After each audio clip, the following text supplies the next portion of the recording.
Para simbora começar o vídeo com aquele tradicional giro de notícias, e a primeira informação é sobre o ex-corintiano Moscardo, que foi anunciado nas últimas horas como novo reforço do Rennes da França. Você lembra que ele foi vendido ao PSG, mas até para ganhar um pouco mais de experiência e rodagem, vai defender o pequenino clube francês até a metade do ano que vem. Já Gundogan está deixando o Barcelona para voltar para o Manchester City, operação sem custos. Não conseguiu se destacar no Barça, volta para o clube onde já brilhou, contrato assinado até junho de 2025.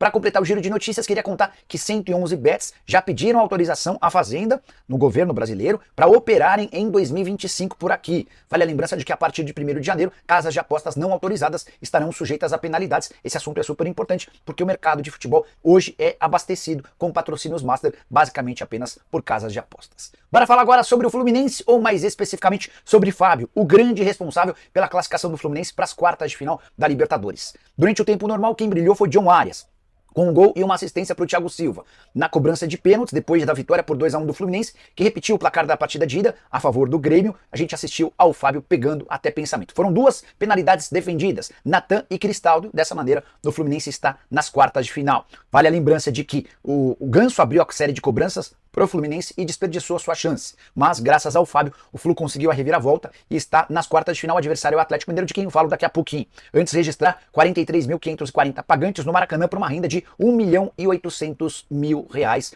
Fluminense, que briga contra o rebaixamento, está entre os 8 melhores da Libertadores da América. Quero falar agora sobre Alexandro e as negociações com o Flamengo. Na manhã dessa quarta-feira, antes de gravar o vídeo, conversei com uma pessoa próxima ao atleta. E essa pessoa tem a impressão de que o Flamengo se tornou o favorito para a contratação de Alexandro.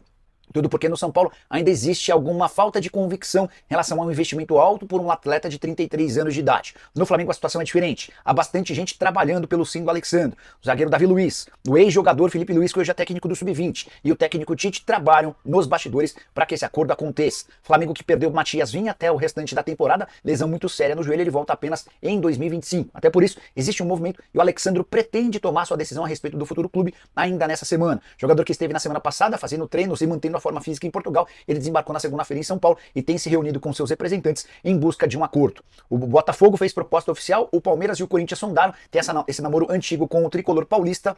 Mas hoje, o Flamengo, segundo essa pessoa muito próxima ao jogador, é o favorito para contratá-lo. Só para completar o noticiário do Flamengo, o Michael é aguardado a qualquer momento no Rio de Janeiro. Ele já se despediu do Al Hilal e chega para assinar contrato até 2028, vencimentos de algo na casa de R$1,5 milhão mensais. A última sobre o Fla. O clube não terá Arrascaeta, Gabigol e Pedro pela primeira vez em um mata-mata da Libertadores desde 2020. A ausência dos três nunca havia acontecido numa mesma partida e os três serão desfalques importantes para o confronto contra o Bolívar. Vale a lembrança de que o Fla defende uma vitória por 2-0, vai precisar sobreviver na altitude de La Paz. Preciso falar agora sobre o Palmeiras, respondendo à especulação de que Richard Rios vai virar reforço do PSG. Essa notícia surge na imprensa colombiana, vale a lembrança de que o Richard Rios é colombiano. Uma suposta oferta de 20 milhões de euros do PSG teria balançado o jogador. Importante contar que o Palmeiras assegura que até amanhã dessa quarta-feira ainda não há qualquer proposta oficial. O fato de a janela estar perto do fim, ela se encerra em 1º de setembro, também causa tranquilidade. Mas já dá para contar para vocês que Leila Pereira decidiu que não venderá o Richard Rios em hipótese alguma diante dessas cifras nessa janela de transferências. Para que o negócio saia, o Palmeiras precisaria receber muito mais dinheiro. O Verdão, que tem direito a 70% dos direitos econômicos do atleta, custo bem pequeno. O Palmeiras gastou algo na casa dos 7,5 milhões de reais para a contratação, para a aquisição desses 70%. Jogador formado na base do Flamengo, não foi aproveitado pelo rubro-negro, acabou se destacando no Guarani, depois comprado pelo Palmeiras. Verdão, que tem jogo de vida ou morte na noite dessa quarta-feira contra o Botafogo no Allianz Parque. É a chance de o Palmeiras seguir vivo na principal competição continental ou então amargar 2 eliminações e Copas num período de apenas 15 dias. 2 semanas atrás o Palmeiras acabou sendo eliminado pelo Flamengo na Copa do Brasil, restaria apenas o Campeonato Brasileiro. Isso não indica qualquer risco de demissão para o técnico Abel Ferreira. Ainda que seja eliminado por Botafogo, o Abel estará mantido, firme e forte. O que pode acontecer é uma série de mudanças no elenco, especialmente por conta de alguns pequenos desgastes entre comissão técnica e jogadores. Trataremos mais sobre o tema nos próximos dias. Hora de falar sobre o São Paulo com novidade importante. Desde a segunda-feira, quando se anunciou a lesão do Ferreira, atacante que vai ficar de fora por pelo menos 2 meses, a pergunta que o torcedor do São Paulo faz é: o tricolor cogita contratar um jogador para essa posição? E eu vinha dizendo para vocês que não. A ideia da diretoria era que William Gomes e Henrique, meninos das categorias de base que já foram promovidos ao time principal, passem a ter mais minutos aproveitando-se dessa ausência. Mas, na manhã dessa quarta-feira, conversando com um dirigente são paulino, ouvi o seguinte, abre aspas: estamos avaliando a possibilidade de contratar um atacante de lado de campo ainda nessa janela, fecha aspas.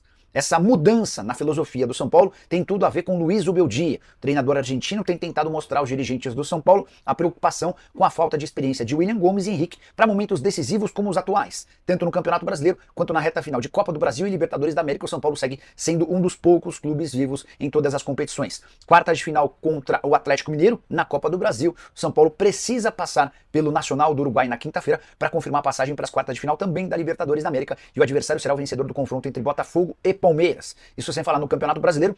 Diante desse calendário extremamente pesado de jogos decisivos, o São Paulo cogita sim a contratação de um ponta. Está avaliando nomes no mercado, as alternativas não são baratas, o São Paulo não gostaria de gastar tanto dinheiro, mas existe sim a chance da chegada de alguém até 2 de setembro, quando a janela por aqui se encerra. Estou de olho nessa história e qualquer novidade conto pra vocês. Combinado? Bora falar agora sobre David Washington, atacante revelado no Santos, teve bem pouco tempo no Peixe e acabou vendido por 16 milhões de euros para o Chelsea. Não dá para dizer que ele foi mal nesse primeiro ano de futebol inglês. Foram 6 gols no time sub-21 e 3 aparições no time principal, mas o Chelsea entende que ele precisa ganhar experiência e topa emprestar o jogador. É óbvio que a preferência é por empréstimos para clubes europeus, até para que ele continue evoluindo num futebol extremamente diferente do nosso, mas diante da ausência de propostas por lá, o Chelsea até estudaria emprestar um jogador de 19 anos de idade, bom porte físico, enorme capacidade de marcar gols. O Chelsea está convencido de que contratou um jogador muito interessante. Hoje o Chelsea, inclusive, aprecia mais o David Washington do que o Ângelo, entende que o David Washington tem mais potencial futuro do que o seu ex-parceiro de Santos, mas precisa de uma rodagem fora do Chelsea. Até por isso, o clube inglês está aberto a propostas. Se o seu time precisa de centroavante, dá um toque no dirigente do seu clube, quem sabe a partir daí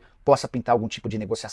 Quero fechar o vídeo para falar sobre o Corinthians, a respeito de Hugo Souza, classificação sofrida para a próxima fase da Sul-Americana, e Luizão, ex-zagueiro do São Paulo, na mira do Timão. Bora começar falando sobre o jogo dessa terça-feira. O Corinthians passou um enorme sufoco, algo que não parecia. Ele havia vencido o Red Bull Bragantino na partida de ida por 2-1. Vencia o time de Bragança na Neoquímica Arena por 1-0, num jogo relativamente tranquilo, gol marcado pelo Garro. O Corinthians fez um grande primeiro tempo, mas, assim como já havia acontecido em Ribeirão Preto, perdeu força na etapa final. O Sacha, aproveitando uma cortada de bola do André Ramalho, acabou empatando, e 4 minutos depois, em gol de cabeça, o Luan Cândido fez 2-1 para o Red Bull Bragantino. A decisão foi para pênaltis, e aí brilhou a estrela do Hugo Souza, goleiro que pertence ao Flamengo e está emprestado ao Corinthians. A segunda vez que o Hugo Souza garante a classificação do Timão nas cobranças de pênalti. Na semana passada contra o Grêmio a gente já havia assistido a esse filme, mas dessa vez de forma dramática. É que o Hugo Souza pegou 3 pênaltis seguidos, 2 deles absolutamente decisivos. Se ele tomasse o gol, o Corinthians seria eliminado, e as 3 cobranças de pênalti difíceis, ele foi buscar todas no canto. A vaga na Sul-Americana, na fase de quartas de final, garante $700 mil ou 3 milhões e 800 mil. A vaga nas quartas de final da Copa do Brasil já havia garantido 4 milhões e meio de reais, ou seja, o Hugo, com suas defesas de pênalti, já colocou nos cofres alvinegros 8 milhões e 300 mil reais. Você, torcedor corintiano, deve estar falando, bom, se para comprá-lo há necessidade de pagamento de 4 milhões e 800 mil, é só separar uma parte dessa grana e fazer a quitação, o jogador passa a ser do Timão, certo? Mais ou menos. É que o contrato de empréstimo estipulado entre Corinthians e Flamengo permite ao Timão o direito de comprá-lo apenas a partir de 1º de outubro. Então o Corinthians vai ter de aguardar essa data para fazer a quitação e ficar com 50% dos direitos econômicos do atleta, além de 100% dos direitos federativos. Ah, Nicola, mas como é que fica a questão do jogo no dia 1º de setembro? Corinthians e Flamengo se enfrentam na Neoquímica pelo Campeonato Brasileiro. Corinthians terá de pagar 500 mil reais de multa para utilizá-lo. Timão já afirmou que o fará, mas vale a lembrança de que o Hugo já tem 2 cartões amarelos. Se tomar cartão contra o Fortaleza, tem de cumprir suspensão e não enfrenta o rubro-negro. Corinthians assegura que vai comprar o jogador, que vive fase espetacular e tem se tornado o grande destaque alvinegro. Mas essa compra vai precisar ser feita um pouquinho mais pra frente. Só para completar sobre o Corinthians, Timão negocia a contratação por empréstimo do zagueiro Luizão, 22 anos de idade, formado na base do São Paulo, foi negociado com o West Ham, por lá não tem conseguido jogar no time principal, só atuou pelo Sub-21. Com detalhe, como ele já tem 22 anos de idade, criou-se uma situação meio delicada para ele. Há outros clubes interessados no Luizão. O São Paulo tenta, ou melhor, o Corinthians tenta finalizar essa operação o mais rápido possível para ter o jogador por empréstimo até a metade do ano que vem. Quero falar agora sobre o Clube Atlético Mineiro, que também está nas quartas de final da Libertadores da América. Vitória por 1-0, gol do Batalha, num jogo ruim, outra partida sem brilho do Galo. Mas acho que o torcedor do Atlético hoje está mais preocupado com o resultado do que com o desempenho. E graças a essa vitória e classificação, dá para dizer que o Atlético já embolsou somente com o Libertadores da América 41 milhões e meio de reais. Foram 16 milhões e 400 mil na fase de grupos, mais 1 milhão e 800 mil por vitória. Nessa mesma fase, foram 5 vitórias ou 9 milhões de reais. A gente soma 6 milhões e 870 mil pela participação nas oitavas e agora mais 9 milhões e 300 mil pela participação nas quartas de final. Tudo isso acrescido e chega-se a 41 milhões e meio de reais, valor que equivale a mais de 2 folhas salariais do Atlético, dinheiro extremamente bem-vindo para um clube que precisa jogar mais. Gabriel Milito insiste nos 3 zagueiros, mais 2 volantes, Atlético pouco participativo, com muita dificuldade na construção de jogadas e sentindo demais a ausência do Hulk, que está perto de voltar. Você curtiu o vídeo? Esquece de deixar like, de se inscrever no canal, a gente se encontra à tarde. Tchau!